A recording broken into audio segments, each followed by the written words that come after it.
She has just what you want. Beneath the fading nail polish and graying silver hair, she's old enough to be a big sister, but nobody has stalked the halls looking for advice in the wild shards of ice. In her smile, have you seen her?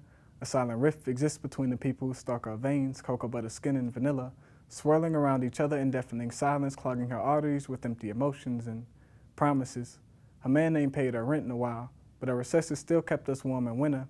She had her heart broken by big money dreams and get-rich-quick schemes, falling victim to nameless regimes and shopper trends, or maybe it was a lack of money to spend, listening to the walls of her structure breathe while life radiates on the fringes. She is constantly renovating her personality to lure us in, but she still fails to come to mind.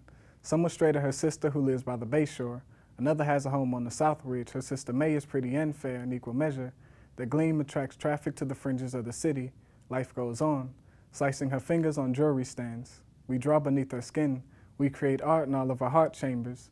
Maybe she had that new pair of J's, that brand new game, that grand new outfit. We recite poetry from between the cracks in her toes. The most broken and poor among us still cling to the cracks in her foundation. She smiles sometimes.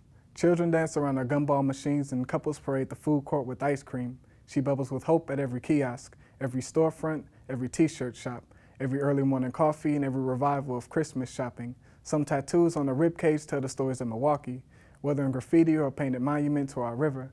She sits still, marveling at our human. Her toes cross the color border between north and south, diversity and coexistence, business suits and worn out shoes, a blunt behind one person's ear and a Bible in the next person's hands. She prays for us, trying to be human, wrapping her arms around us and pulling us closer together.